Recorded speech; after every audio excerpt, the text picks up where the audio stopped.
don't look now, but the Rangers are just 3 games out in the AL West. You are Locked On Rangers, your daily Texas Rangers podcast. Part of the Locked On Podcast Network, your team every day.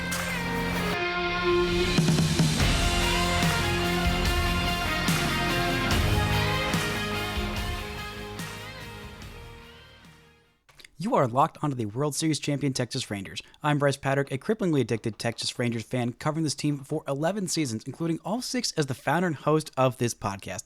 Thank y'all so much for making Locked On Rangers your first listen every single day. If you're not already, you can follow me on Twitter at Bryce Patrick. You can follow the show at Locked On Rangers. Hit subscribe on your favorite podcasting platform and on YouTube, where the best way you can help grow the show is to comment nearly any single thing below.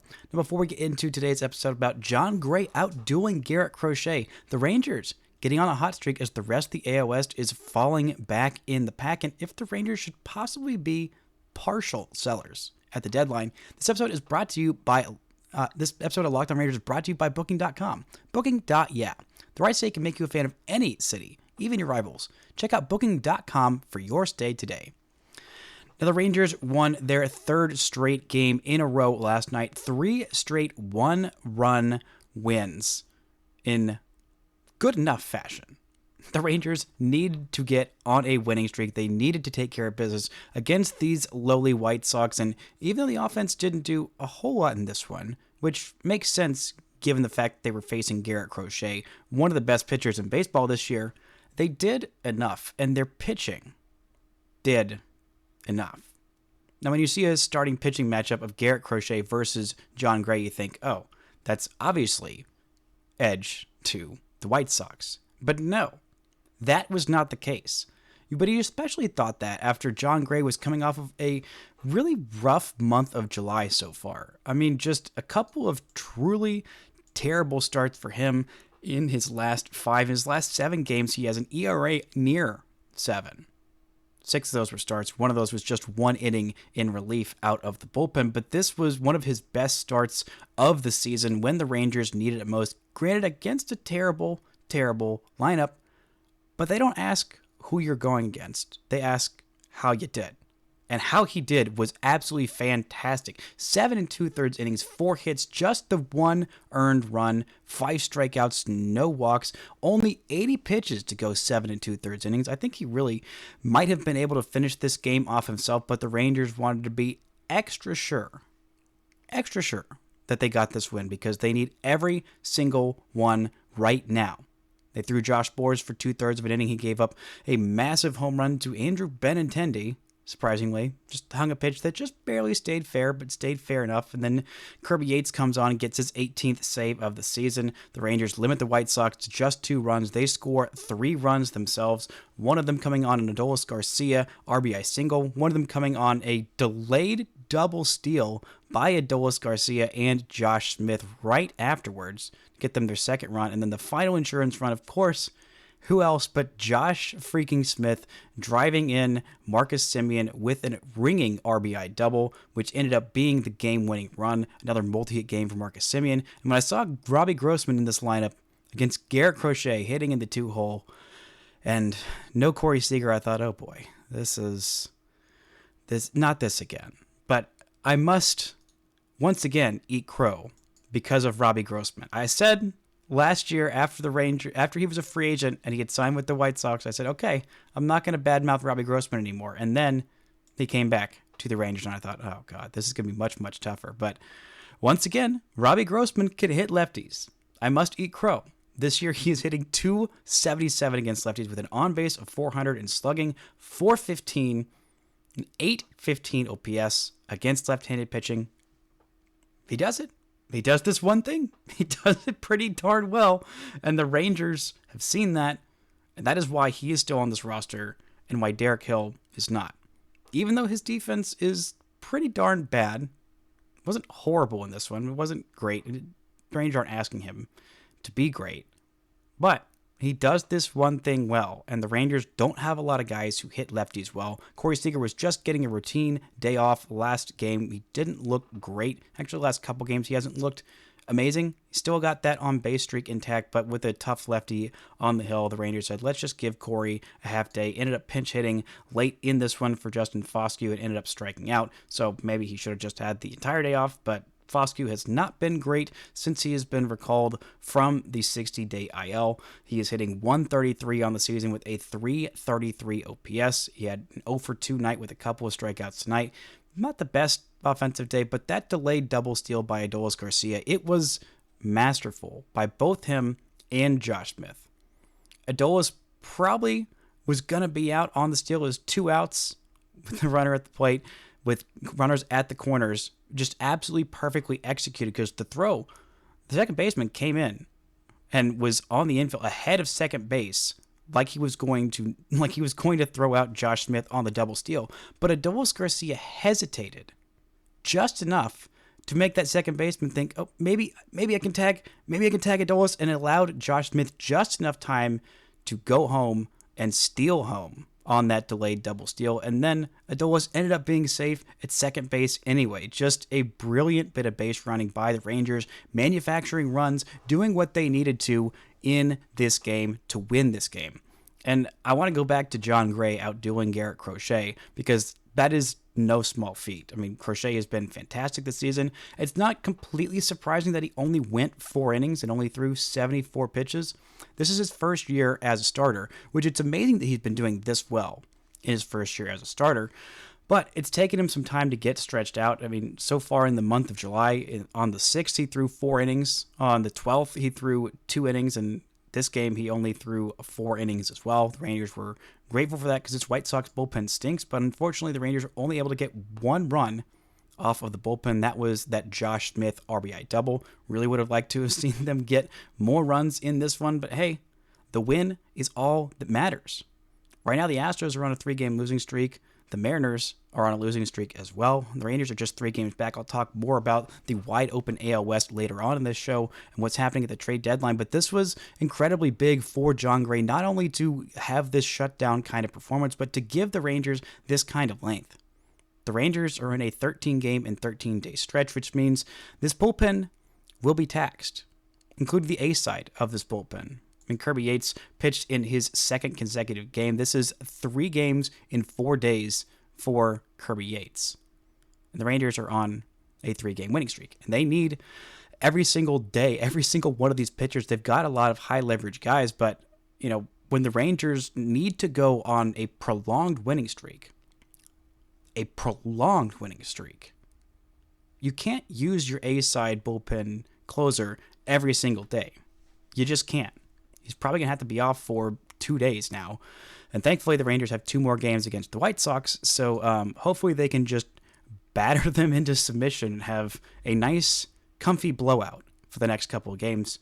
But being able to get this kind of length from your bullpen, not having to use David Robertson, not having to use Jonathan Hernandez or Jose Leclerc, just 2/3 of an inning from Spores, and just 6 pitches for 2/3 of an inning from Kirby Yates. This is the kind of outing that the Rangers needed. They need their starting pitchers to step up over the next couple of days. I mean, every single inning, every single pitch, everything is so high leverage right now in a way that it isn't usually at this point in the season. But if the Rangers had just played a little bit better in that terrible month of May or that terrible month of June, they wouldn't quite be here. They'd be a little bit more comfortable, but they're on the verge of deciding whether they're going to be sellers or buyers at the deadline. There are some legitimate decisions to make. There are a lot of really enticing pieces that the Rangers have if they decide to just sell off for this year and try and go for it next year and just don't try and defend their title. That's not what they want. That's not what Chris Young wants. That's not what Bruce Bochy wants. That's obviously not what the fans want. It's definitely not what the players want. They want a chance at defending that title. And we've seen last year how much of a crapshoot it can be once you get into the playoffs. I mean, Rangers fans have known that for years because the best Rangers teams were not the ones that won it all. It was last year, which was a great Rangers team, but I don't think by any means the best team that the Texas Rangers have ever had. A lot of it comes down to luck and serendipity and who gets hot at the right times and just many millions of other things. But you got to get into the dance to have that shot for things to break your way. You have to stay in the playoff chase. You have to not be sellers at the deadline. And the Rangers have kind of a surplus right now, to the point where even if they do want to still contend, they might be able to sell off some pieces anyway.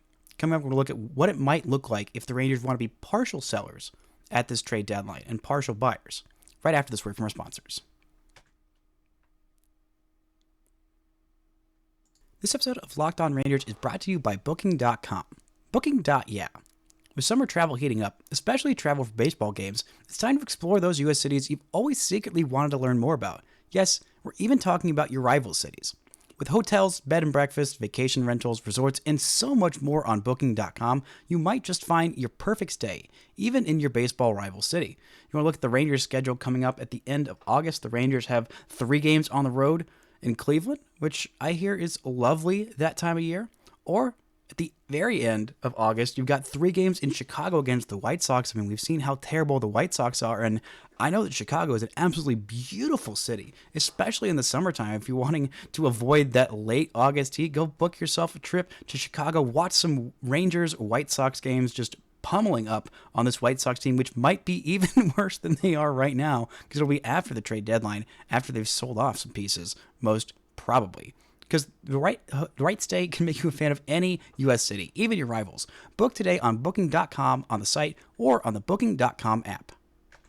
This show is brought to you by PrizePicks. PrizePicks is America's #1 daily fantasy sports app with over 5 million active users. PrizePicks is the easiest and most exciting way to play daily fantasy sports. Unlike other apps on PrizePicks, it's just you against the numbers. All you do is pick more or less on 2 to 6 player stat projections and watch the winnings roll in. You can now win up to 100 times your money on PrizePicks with as little as 4 correct picks. You can turn $10 into $1,000. Let's look at today's board for the Rangers. Right now, they have got Corey Seager more or less than 0.5 home runs. I'm saying less. We've got, Adolis Garcia, hitter strikeouts, more or less than 0.5. Unfortunately, I feel like I'm going to be going more than 0.5 right there. We have also got, Jonah Heim, more or less than 0.5 RBIs. Let's go more in Josh Smith, more or less than 0.5 hits. I'm definitely hitting the more on Josh Smith. See, it is that simple. So download the PrizePicks app today. Use code LOCKEDONMLB for a first deposit match up to $100. That's code LOCKEDONMLB on PrizePicks for a deposit match up to $100. PrizePicks. Pick more, pick less. It's that easy. Now, before I get off last night's game, I got to give a shout out to Jonathan Ornelas for what's got to be the defensive play of the season. I mean, just an absolutely incredible play, playing shortstop last night, ranging to his right on the outfield grass, jump throw on the freaking money to get Tommy Pham at first base. I mean, that's one of the most brilliant, beautiful shortstop plays you will ever see. I mean, that is peak Elvis Andrus right there. I saw someone comparing to Derek Jeter, and no, Derek Jeter couldn't make that play. Jonathan Ornelas is absolutely fantastic defensively. He had an overall great night. I mean, the offensive results weren't there, but he had the 2 hardest hit balls of the night at 104.5 miles an hour and 103.9 miles an hour. Also had a 90-mile-an-hour ground out. All of these ground outs, just a lot of ground outs for Ornelas. He hits the ball hard. He needs to work on that launch angle. If he could work on that launch angle, get a little bit better. I mean, the walk and strikeout numbers are decent. The defensive value, obviously, is very much there. But there's a role for Jonathan Ornelas on this team. There really is. And we saw plays like that. I mean, it just makes your head spin how incredible a play like that is. And the same week as Josh Smith having what I thought was going to be the Rangers' defensive play of the year, ranging back into shallow left field while he was playing basically in on the infield dirt at third base to make that over-the-shoulder catch. I mean, just some brilliant defense by the Rangers this week. But I want to look at what this team might look like at the trade deadline. I mean, the Rangers are in a spot where they might have an excess of players that they could trade. And right now, the rotation is 5 guys deep. You got Eovaldi, you got Scherzer, you got Heaney, You got Jon Gray, and you got Michael Lorenzen. Tyler Mahle is working his way back. He'll have another rehab start on Thursday with Frisco. And at that point, the Rangers will have 6 starting pitchers. Well, 7. Hopefully Dane Dunning will be back some point very, very soon. He threw 3 innings in his last rehab outing, and I can't imagine he's that much further away. Maybe he'll have one more outing before he rejoins the team, but I think he's just about ready. And so right now, the Rangers, assuming Dane Dunning is activated soon, the Rangers have right now 6 guys, maybe 7 if you're counting Urania, and I think I am, that could give you a quality start, a decent start, whenever you need it. And so the Rangers don't necessarily need to have all of those guys. And the pen is kind of getting deep enough to the point where you have to think about maybe trading off one of those guys in the starting rotation. I don't think Heaney's going to be on the block, especially if he's pitching this well. Eovaldi has a vesting option for next year. If he hits 156 innings this year, or pitches, I should say, in 156 innings this year, then he will have a vesting $20 million option for next season. Right now, he is at 17 starts in 99 innings, so he is on track to get there. I think he will, if he can stay healthy. And, you've got, at some point, Mahle coming back, and then Cody Bradford threw 2 innings last night. We'll get more into that a little bit later. He's probably going to be in the rotation for now, but could be stretched out as a starter. So I think the guy most likely, if the Rangers are going to be partial sellers to be moved at the deadline, is probably Michael Lorenzen. Now, the peripherals aren't great. I talked a little about how he's been kind of lucky last year, or this past year on yesterday's show. I mean, the strikeout numbers aren't amazing. He had a better strikeout numbers in his most recent outing, but the walk rate is still not great. Over 4 walks per 9, under 7 strikeouts per 9. He's giving up a bunch of contact. He's pitching deep enough into games with that arsenal, with 7 legit pitches. But there are so many teams right now that, they'd all know. By the way, if teams are trading for Michael Lorenzen, they know what Rangers fans, what Rangers front office know. They know more than us fans know. They know the peripheral numbers are not great. They know that it hasn't been elite stuff. They know that even though he has a 3.5 ERA in 97 innings, it's a little bit of a mirage, but it's going to hold up fine enough. He's a pretty darn good. If he's the back end of your rotation, if he's your number 5 starter, that's a darn good 5 starter. If he's number 4 starter, that's still a pretty decent 4 starter. If he's your number 3 starter, you're probably not a playoff team, but there are a lot of playoff teams right now in desperate need for starting pitching. Desperate need. I mean, Cleveland has had so many injuries in their rotation. Obviously, the Astros have a lot of injuries too. I don't think the Rangers are going to be trading anyone in division, at least not to the Astros or to the Mariners. I just don't see them making their own lives harder on purpose. I don't think that there would be a prospect package that makes it worth it to do that for a year. But teams like Baltimore, teams like mainly Cleveland, the Dodgers have desperate need for some starting pitching depth, even though they're getting Clayton Kershaw back, even though they're getting Tyler Glasnow back, both of them this week. They still could use some depth. I mean, heck, everybody could use some depth in their starting rotation. And the Rangers right now have a little bit of a glut of it. Now, hopefully everybody stays healthy. Hopefully everybody gets healthy. Hopefully Mahle is back at the back end. Maybe it's going to be another couple weeks, so maybe the early part of August is more the target there. Hopefully DeGrom comes back at some point this season. Maybe the end of August, maybe early September. Either way, the Rangers hope to have him back for a playoff run and be the fully Jacob DeGrom self that he is. And if that's the case, then the Rangers will have 7, 8 guys in the starting rotation and plenty of spots in that bullpen that are all pretty locked down. I don't see them trading away any of their bullpen pieces. I don't think Robertson's going to be moved. He's got a mutual option next year. Yates, unless the Rangers just lose out to the trade deadline or lose 3 out of the next 4 games, I don't see them moving guys like Yates. But there's a world where the Rangers are partial sellers. There aren't any hitters that the Rangers would probably be willing to move on from. I don't see them trading Adolis Garcia at the very bottom of his value. That doesn't make any sense to me. It doesn't make any sense to teams that are trying to contend right now unless they see something they know they can tweak immediately and are willing to pay quite a bit for the Rangers to take him off their hands. I don't see a scenario where that happens. I don't see the Rangers moving Nathaniel Lowe at the deadline. Maybe they think about that, but he's been at least an on-base machine. Right now, the on-base is still pretty darn good. The power has been middling to bad this year. There's definitely still some more power in there that's untapped that I'm hoping that Nathaniel Lowe does tap into.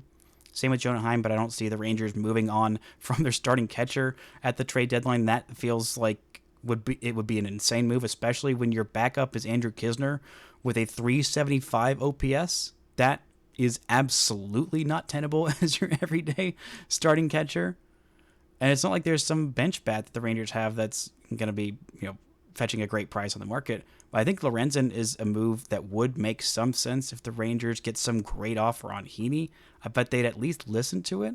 But right now, the fact that the Rangers are in this place where the starting rotation has this kind of depth in it, where the Rangers are kind of at a point where it's like, okay, we almost have too much, and it would be irresponsible not to do something, get a little something. Now, whatever package they did get from Michael Lorenzen, if they did trade him away, it wouldn't be something that's overwhelming. And moving Lorenzen to the bullpen, I don't think would be that, much of a great option. I think Gray would be much, much better in the bullpen, but he's been valuable as a starter, as has Lorenzen. It's just getting to a point where the Rangers are, I'm sure, at least thinking about it. I'm sure they're at least entertaining calls, but I don't know if the Rangers would be full sellers or full buyers at the deadline. Later on in the show, later on this week, I'll talk about more of if the Rangers were full sellers versus if they are full buyers, including one guy in Oakland that I might be willing to trade a crap ton for. And no, it's not the guy who throws 103. But come up and look at the rest of this AL West and why every single game is so important and why these past two nights have been such a great thing for the Rangers in the AL West playoff picture. Right after this word from our sponsors. This show is brought to you by Game Time. Game Time is the best way to get tickets for any kind of event you're going to. If you're looking for some of these games down the stretch for the Rangers, you're looking at some of these amazing games as hopefully the Rangers start to check into that playoff push, then Game Time is the best place to get those tickets because Game Time is an authorized ticket marketplace of Major League Baseball, which makes getting tickets faster and easier. Prices on the Game Time app actually go down the closer you get to first pitch. They got killer last-minute deals, all-in prices, views from your seat, and their lowest price guarantee. Game Time takes the guesswork out of buying MLB tickets. You get these last-minute deals that you can save up to 60% off buying last minute for sports, concerts, comedy, music, theater, and more. So take the guesswork out of buying MLB tickets with Game Time. Download the Game Time app, create an account, and use code LOCKEDONMLB for $20 off your first purchase. Terms apply. Again, create an account and redeem code LOCKEDONMLB for $20 off. Download Game Time today. Last minute tickets, lowest price, guaranteed.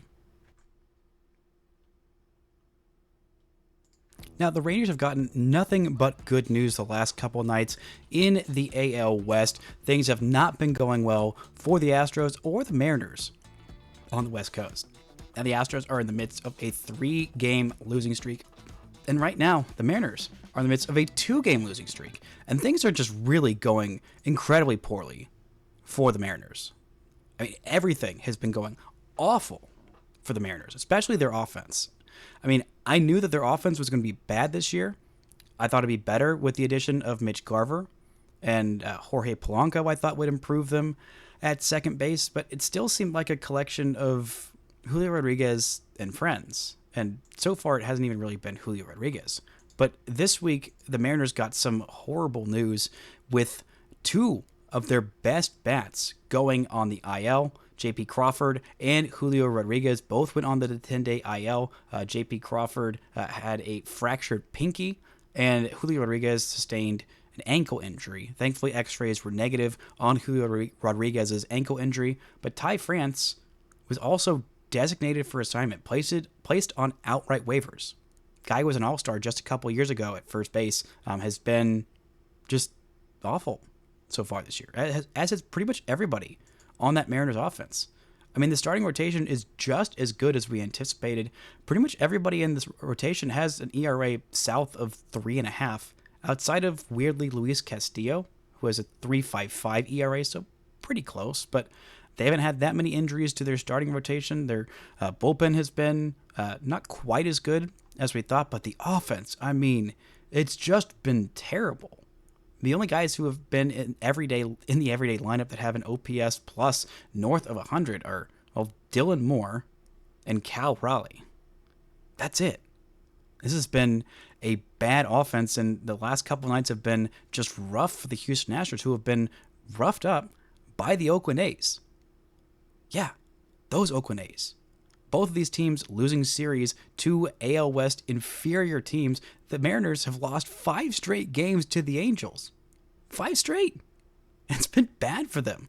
Both of them have just one more game in their respective series. This is how the schedules look for the rest of this month, because the next 6 days or so, 6 days, yeah, basically, are going to be do or die for every single one of these games for the AL West. The Rangers have 2 games against the White Sox left. They've got 3 in Toronto and 3 in St. Louis. The Mariners have 1 against the Angels at home, 3 in Chicago against the White Sox. They're really looking forward to that. And then they got 3 games in Boston, which are going to be very, very tough. The Astros have 1 more in Oakland against the A's, 3 at home against the Dodgers, and 3 at home against the Pirates. So these are some crucial games for all of these teams. I mean, absolutely crucial. The fact that Oakland lit up some bad starting pitching for the Astros isn't as surprising as the fact that Oakland pitching shut down this offense. I mean, that is incredibly surprising. But I mean, given where this Astros team is with the state of their rotation, I mean, guys getting starts like Sean Dubin, who got absolutely just annihilated. Blanco is their ace. Hunter Brown has an ERA north of 4. Framber Valdez has been really inconsistent. Spencer Arrighetti has been lit up constantly. And they've missed a lot of time from Justin Verlander. They really could have used Christian Javier, who is out for the season. I mean, heck, everybody. They could have used anybody in the starting rotation. And it's the only team that has had more starting pitching injuries than the Rangers, and more severe pitching injuries than the Rangers. I mean, these teams are not invincible. They're just not.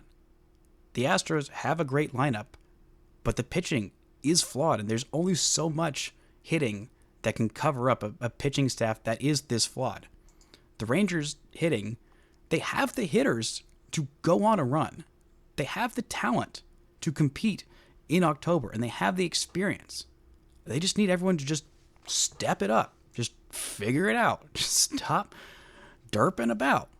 Because this AL West is up for grabs. The Rangers are 3 games out. They've cut, in the last 3 days, they have cut that lead in half.